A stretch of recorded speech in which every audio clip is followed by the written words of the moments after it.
All right, so welcome to my channel. Welcome to this video. Before I get started, I just want to say thank you.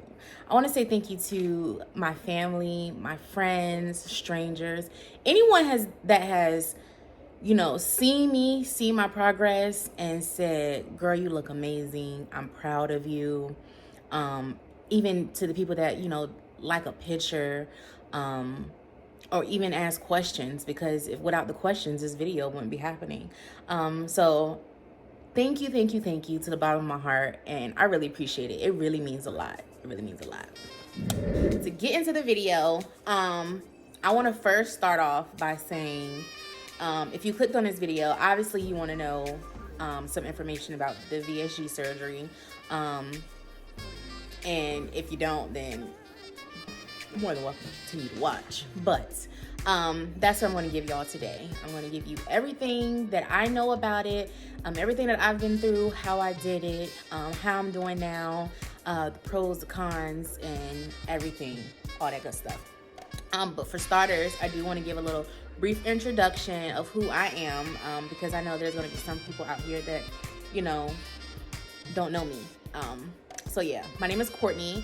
I am 26 years old. I currently reside in Virginia. I'm 4 months post-op from having surgery. I have a beautiful family. I am married.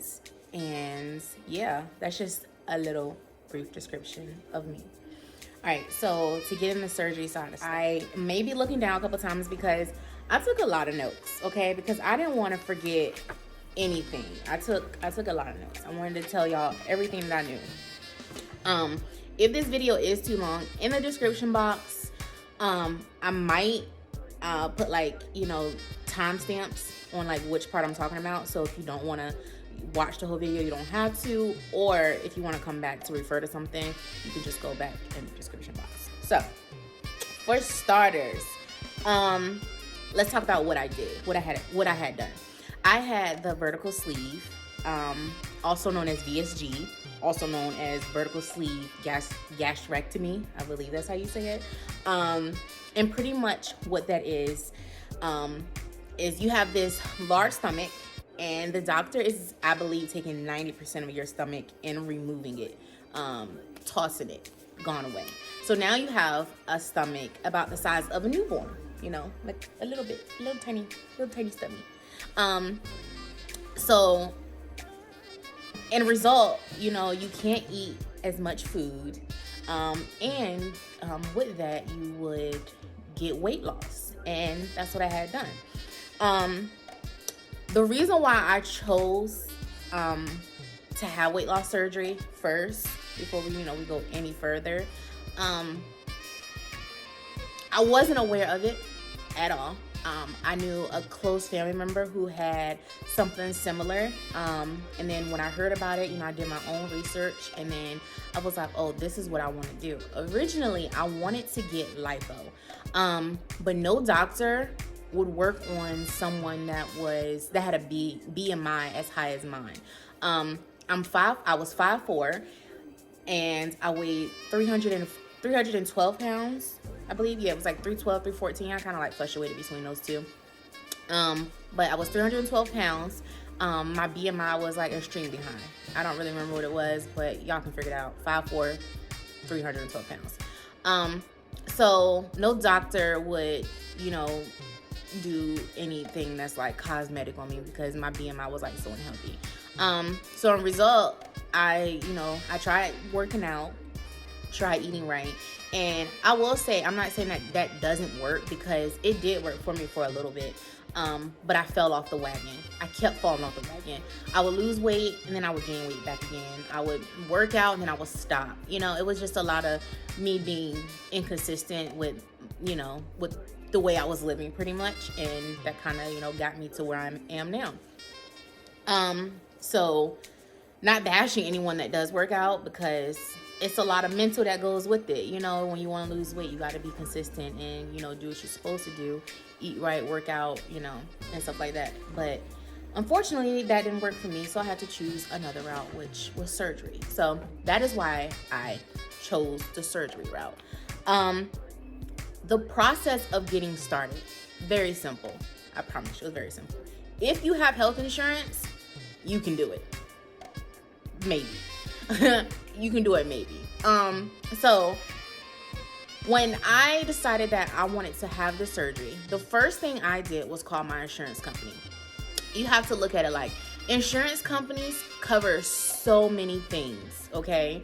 So many things, because the insurance company looks at a procedure as if, oh, we'll pay this large amount of money for this patient to have this surgery versus paying a lifetime of medications, doctor's appointments for this patient who becomes diabetic, becomes ill in some kind of way. And so the insurance company is looking at like, oh, we're saving money because we're helping them in the long run, which indeed they are, you know. For example, I was on the borderline of becoming pre-diabetic right before my surgery, and now I'm not, you know. So it helps. You get what I'm saying? I'm not on any prescription medications that I, you know, was on prior. Like, it helps. So that's the reason why I say if you want to do it or you're interested in it, call your insurance company, ask them, say, hey, I'm interested in bariatric surgery. You don't have to say VSG. You don't have to say gastric bypass. You don't have to say, you know, any of the other surgeries. Just say, I'm interested in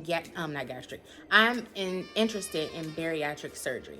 Once you say that, they will look up your information and then will tell you if the insurance company will pay for, you know, you having surgery. Now, if they do, the next step would be, hey, while you're on the phone with them, can you give me a list of providers in my area that basically do it? And they'll email you a list, and then after that, you just call.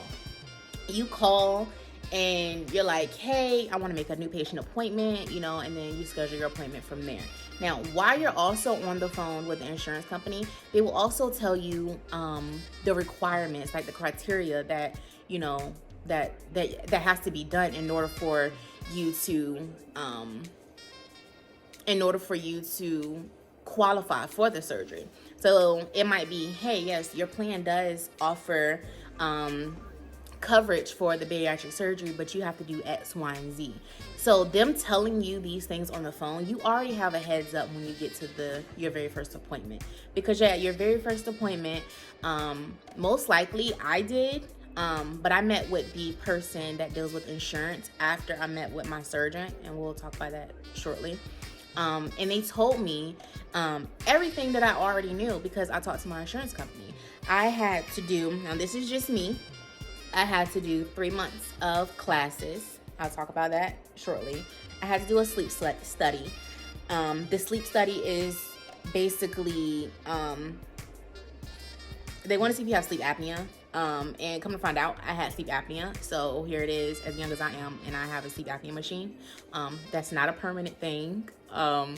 So yeah, don't judge me. I also had to do an endoscopy. And what that does, they basically was checking for reflux.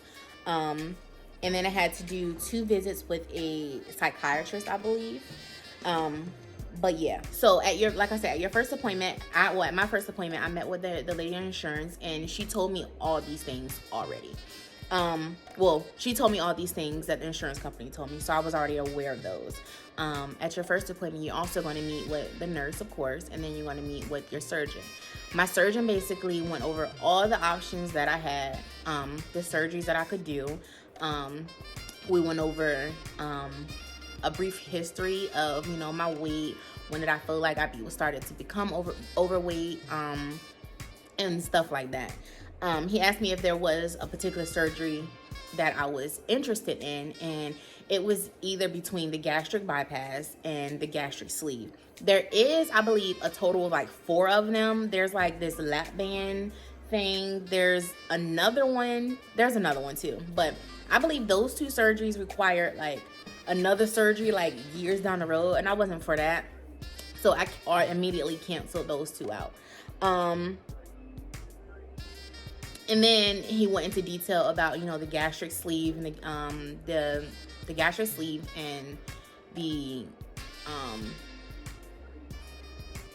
bypass. Wow, went blank. But anyway, he went into detail about both. He showed me diagrams of both. And when he was done talking, I pretty much told him what I wanted out of the surgery, which was, even though I came in there at 312 pounds, I felt like I looked good in a sense, if that makes sense. Like, you don't know how big you are until you get small. Or you don't know how big you were until, you know, you look at a picture or something, you know, like, you just never know until you look back on, you know, a smaller size of you. So then I had told him, I was like, oh, I don't want to lose that much weight. Like, I'm not trying to get like too skinny, stuff like that. And then he pulled out these diagrams of the bypass, and then he pulled out one of the sleeve. And I was just like, wait, what's going on with the bypass?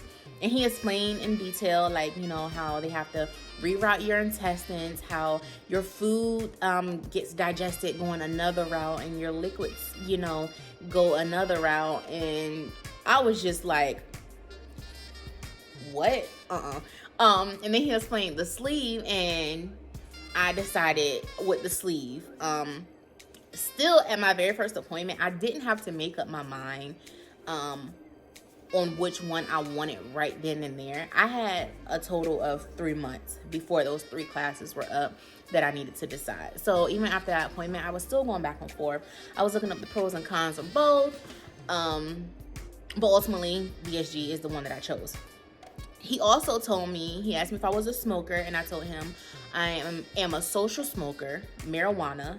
And he told me that was okay, but for some reason with the bypass, he was like, you can't smoke at all. And I believe it has something to do with, you know, I could get ulcers and stuff like that. With the sleeve, he told me that I could continue my extracurricular activities. So that was another bonus there. So I was definitely leaning more towards the sleeve versus the bypass. So that's why I chose what I chose. So back to the requirements. Like I had told you, your insurance company tells you, you know, what the criteria that you have to meet and everything. And then when you go in for your visit, they also tell you.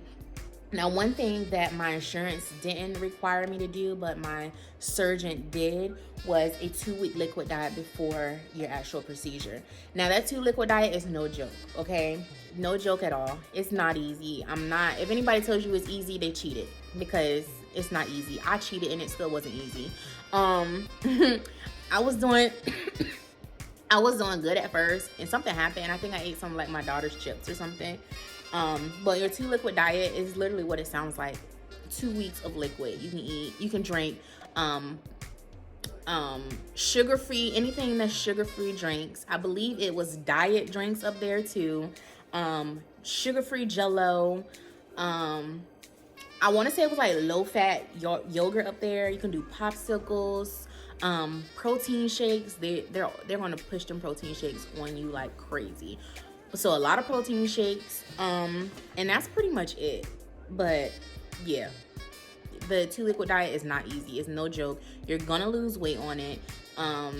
You're gonna have the shits. You know, your body gonna be cleansing itself out. But that liquid diet is no joke. Like I said, anybody that tells you that it's easy, they cheated on it. They did not do it. The point in that liquid diet is to shrink your liver. So I believe your liver like lies either beside or on top of your stomach. I don't know. He said something like that. But it basically, when it's enlarged, it's in the way of the stomach. And he said that they needed to have that as shrunk as possible. Now, they know if you cheat. Because if they go in there and your liver is too enlarged, they will close you back up and be like, we have to reschedule, and then you got to start all over. So don't be eating like crazy. So yeah. So like I said, it was no joke. And you really want to make sure you do that, because like I said, you don't want to go do this whole thing and then day of surgery, they sew you up an hour later and wake you up and be like, we couldn't do it because your liver was too big, and you already know why. So once all that is done, once you complete your 3 visits, or okay, let me back up a little bit. So my insurance required me to do 3 months of classes. These classes are not classes. Like, in my mind, when I heard that, I thought literally I was going to be in a classroom with other people that were doing the surgery, and we're going to be talking about stuff. I really thought it was going to be like an educational class. It's not. It's just like a regular doctor's office visit, just like your first one. You're going to go in there, get your weight taken. They're going to ask you how you're eating, how do you feel? They're going to ask you if you're still leaning towards the bypass or the sleeve, whichever surgery you choose. It's stuff like that. She's going to try to, or he is going to try to work on you with, you know, things that you're eating. Like, you be like, if they say, what did you eat last night? And you say, I had fried fish. They're going to just say something like, well, instead of fried fish, try big fish, or, you know, something like that. So those classes aren't really classes, you know, like I thought. So yeah. So, and again, like I said, every insurance company is different. Things that my insurance required me to do, you might not have to do. And because you hear someone say, I gotta clarify this, because you hear someone say, I have Blue Cross Blue Shield, I have Blue Cross Blue Shield, I have it.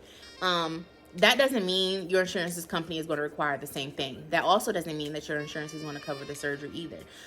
Because we have the same name or company name, doesn't mean we have the same plan. There's 1,001 plans out there under Blue Cross Blue Shield.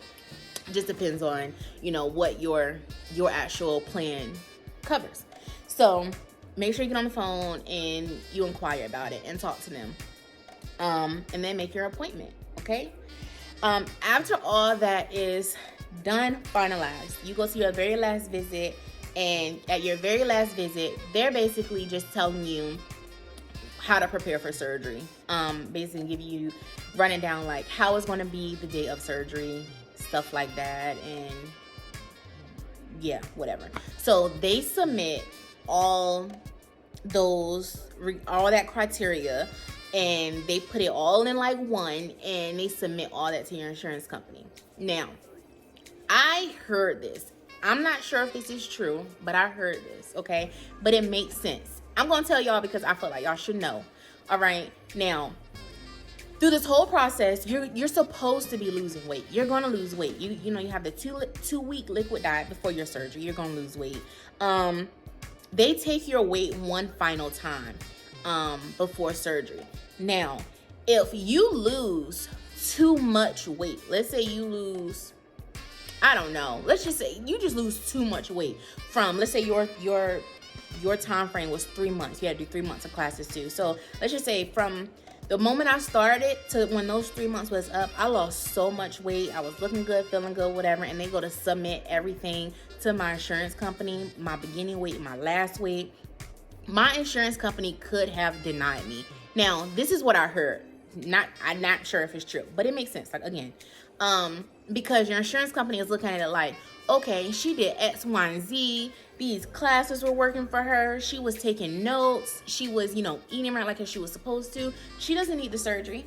She's doing good, you know? So I could possibly get denied, even though my insurance does cover it, but they can see a reason to deny me because, you know, I was doing it by myself. You know what I mean? They felt like I didn't need the procedure to help me lose weight.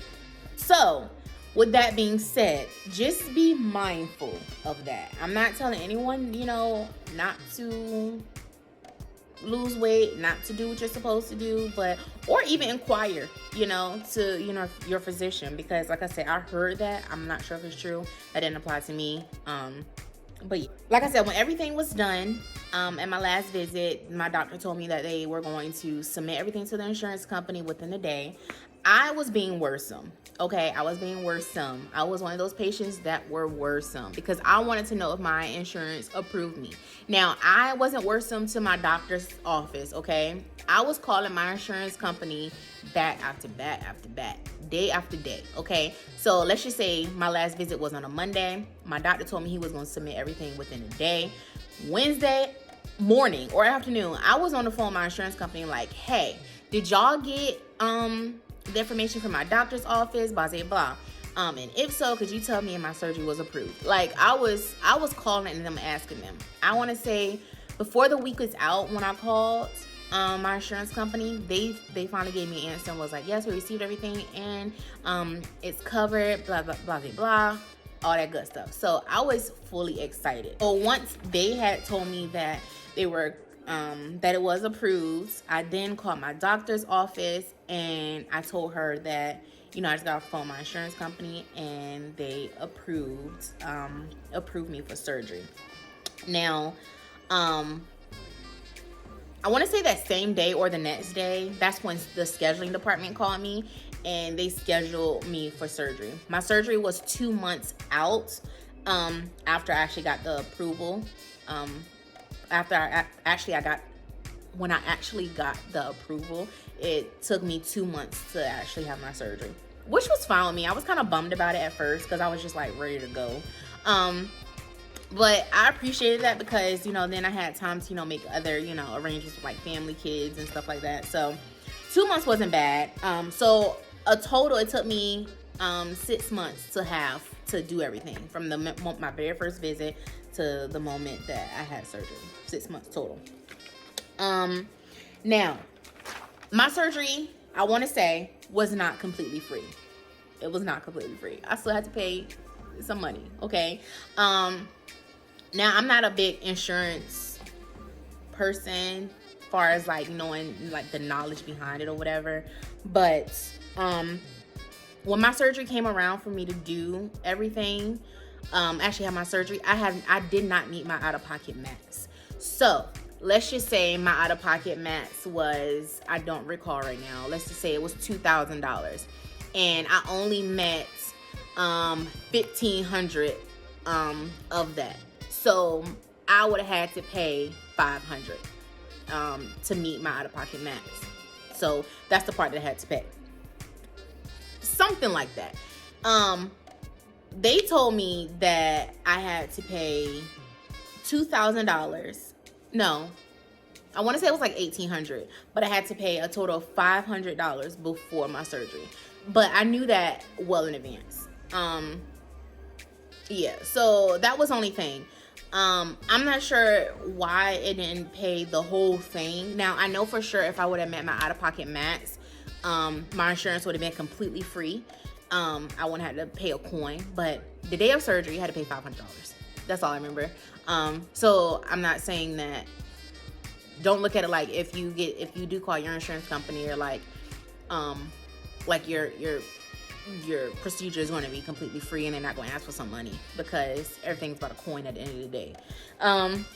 So I did have to pay some money when it came to that. Let's talk about the day of surgery. The day of surgery was a breeze. I got there early in the morning, like they told me to. Before I got there, of course, I was at home. They gave me some antibacterial soap. So I took a shower with that, and then, you know, I get there, and I remember being in the like the lobby. They wouldn't let my husband come back with me. I'm not sure if it's because of COVID or what, but they didn't let him come back. So he literally just dropped me off, and yeah, that was the end of seeing him. He dropped me off, and then they take me to the back. I get undressed. They had me do a pregnancy test. There was another test or something that I did too. I want to say it has something to do with nicotine, but I'm not really sure. But I know I did a pregnancy test. I laid down on the bed and I'm just waiting on my phone and stuff. And then these people start coming in shortly after. And I'm not even in a room. I'm in like I want to call it like the holding area, because you literally have that little sheet across in front of you. And I can literally see people's feet at the bottom. I can hear other people's conversations. I can hear the lady next to me asking for some juice or some shit. So I'm not like in the secure back yet. So the anesthesiologist comes in, he explains to me, what he's going to do, what his job is, and just tell me like what I expect. I did see the surgeon again, and he was like, basically telling me, asking me more so, what was I having done that day.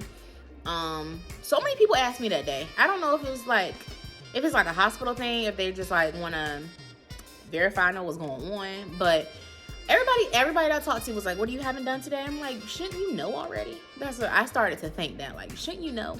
But anyway, so yeah, different people was coming in. The nutritionist came in to tell me what to, like, basically give me the heads up on like what to expect after surgery.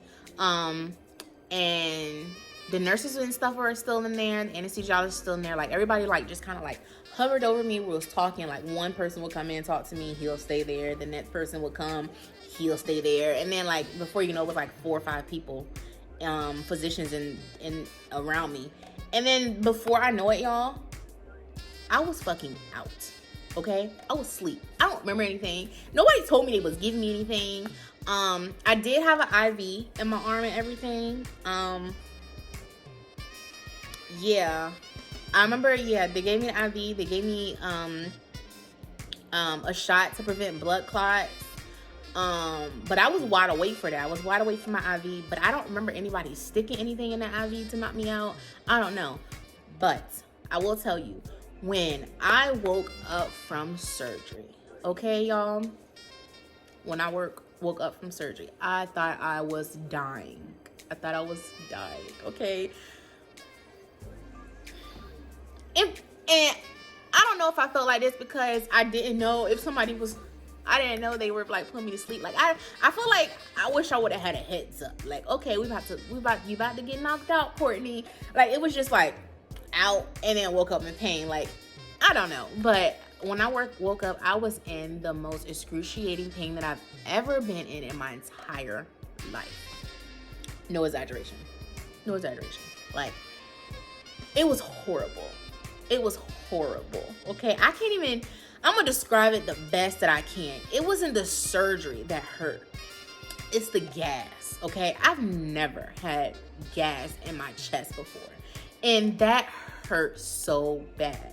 To backtrack a little bit, my doctor did tell me, or to forward a little bit, he did tell me, he said, the gas pains come from, when in the process of doing the surgery, they inflate your stomach with carbon dioxide, and I believe it's carbon dioxide. They inflate it with carbon dioxide, and that makes them able to, like, I guess, see the inside of your stomach better or something like that. And when surgery is over, they deflate it as much as they possibly can. But sometimes they don't, get everything out. So when you wake up, you still have so much gas from your stomach being inflated. And that's why, you might be bloated after surgery too. Honestly, I felt bigger after surgery than I felt before. But, yeah, so that's where the gas come from. So when you wake up, you have all that trapped gas and it has to get out some kind of way, either through burps or you just farting a lot. I didn't fart a lot, but I was trying to burp. But like I said, when I first got out of surgery, I wasn't explained that or anything. I learned that later. But my chest was hurting so bad. I thought I was having a heart attack. I remember laying in the bed, and at this point, I'm actually in a room now. And I was like they had me propped up a little bit when I woke up. And I could see the nurse station. I saw some lady standing over there, and I couldn't talk. But we made eye contact, and I was like, help me, help. And a lady came in there, and I was telling her, I was like, my chest.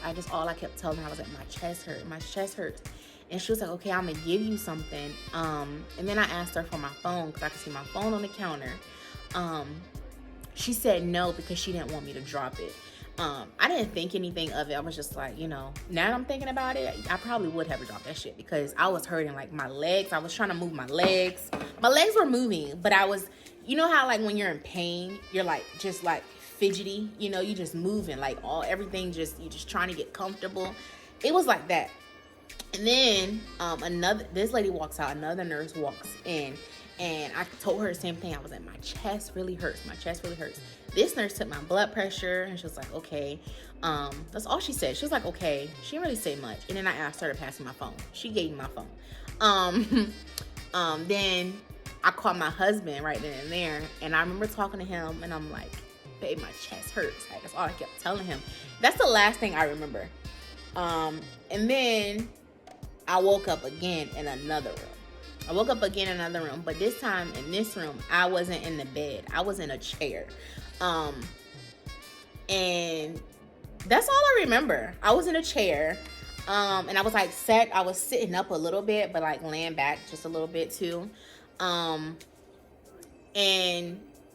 yeah, my chest still was hurting. And this is when someone comes in, and she came in maybe about 20 minutes after I woke up.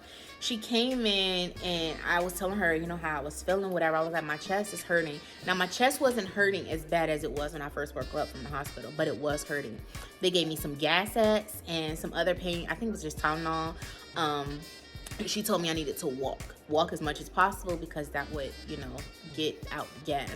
So I started walking, and I was walking, and all the nurses, honestly, they came in there and they were like, you know, I'm surprised you're walking. I was like, yeah, because this shit hurts. Like, anything to prevent me from hurting, I was trying to do it. So I was walking right after surgery. It was a few hours later, of course, that night. I was up, I was talking. The only thing that hurt was that gas. And I get asked all the time, does my incisions hurt? Did my incisions hurt? No, my incisions did not hurt at all. The cuts that they made did not hurt. I didn't have a pain, a burn. Nothing hurt on my stomach. The only thing that bothered me was that gas. That gas was no joke. And I would have 2 more C-sections before I want to deal with that again. No joke. That shit is hurt. It just hurts. I mean, if you know, you know. I want to add too, my doctor also told me that the reason why I had probably so much chest pain was because while they were doing the procedure, they found that I had a hiatal hernia, which I believe sits like right on top of your like stomach or diaphragm or something like that. So they had to repair that, which could have caused me to have more chest pain than some. But yeah, so I did want to add that. I will say, when I was in the hospital and I was walking a lot, I did ask the nurse for a binder. But the binder is pretty much a it looks like it's like a wraparound that will go around your stomach, and it just compresses. It compresses you. So when you walk, you won't feel everything just like, you know, shifting and moving around. So it just like holds you in tight. It's not a girdle. A girdle is way more compression than this binder is. So I do recommend, if you are having surgery soon, to ask for one, because mine definitely helped me. Even I want to say I wore mine like a month after, and I wore it to sleep, because you know, when you move around in your sleep, sometimes if I didn't wear it, like when I was asleep, when I wake up, I would feel sore, like sore as in like that feeling when you do like sit-ups and your abs are like hurting. I would feel that way. So the binder really does help me a great deal. So I would, you know, recommend anybody asking for that, because they have them. My hospital stay, I was in there for 2 days. I was ready to go. They do, after surgery, you're back on this 2 liquid diet. So you're on another 2 weeks of liquid, which is a total of an entire month. So you're doing liquids for an entire month. So they give you protein in the hospital. I didn't really drink or eat anything. The only thing that I really was, you know, taking down was ice chips. I really didn't have an appetite or anything. I was just doing the ice chips. They do monitor everything that you are intaking, so, and they're gonna want you to finish, you know, your cups of ice and your cups of juice or whatever they're giving you. So they're gonna monitor everything. Make sure you're not getting dehydrated. Let's talk about where I am now. So I had my surgery July 11th, and 4 months post-op, and for the most part, I think I'm doing good. I feel good. I feel like I look good. My skin doing good. Like, I just feel amazing. Now, there is some cons, okay? I mean, it's not really much. It's not really much like of a con, but it is in a sense. I'm experiencing hair loss, okay? Now, these people say, you take your vitamins, and they're going to tell you, you're going to experience some hair loss. I mean, it's normal, okay? But when I say hair loss, I mean hair loss, y'all. I only comb my hair every 2 days, because if I comb my hair every day, it's going to be that's going to be a lot of hair loss. So I literally just wear my hair in one style, and it's only like this right now because of this video, but I normally keep it just like this, push back in a ponytail, and put in a little bun, and that's it. But the hair loss is real, okay? The hair loss is real. That's the only negative to me when it comes to surgery, is the hair loss. That's the only thing that I'm experiencing that is a big what the F. I don't like that because I love my hair. Now, to continue on like the downside of things, there will be stalls. That is a downside, and the only reason I say that is a downside is because here it is, you just had this surgery, you're excited for it, you go in, you're expecting or you're wanting to see results instantly, and they don't happen like that. 2 weeks after I had my surgery, I hit my first stall, and I was on a stall maybe about 2 weeks. And pretty much what a stall is, if you don't know, your weight just stops. It stops moving. I don't remember where I was at, like my weight when I hit my first stall, but I will say the scale literally does not move. You could feel like you're bloated and go stuff on the scale, and that scale is still the same. But when that baby start moving, she's moving. You're losing about 2-3 pounds a day, and it's going. It's just falling off. But the stalls are normal, and that's where I feel like the psych evals that you may be required to do will come into play, because they ask you, like, when you're doing these appointments, when you're talking to this person, like, do you really think you're physically and mentally ready for it? And that's really a good question. It's really something to really think about, because there's so much that you're going to have to deal with, especially when you hit that first stall, because you're going to start feeling depressed. You're going to start, thinking bad things like, I just had this surgery and I'm still fucking fat. Why? And it's going to be so much in your head. You're going to be emotional. And then, you have the people on the outside that know that you had this surgery, and you're like, what they're going to think, because, 2 weeks later or a month later, you still look the same, but, everyone knows you had surgery. And everyone's stalls can last different times. I've read that, different people's stalls lasted a month or so. So you just want to make sure when you do start this that you're really in a good mind space, and you have a good support system, because having a good support system really matters as well, because when you do hit that stall and you're feeling discouraged, you need to have that somebody that could just be like, you're doing good, keep going, so yeah. I think I've answered all the questions that I've ever gotten. So if there's anything that I did answer that you have questions on, feel free to leave a comment, message me.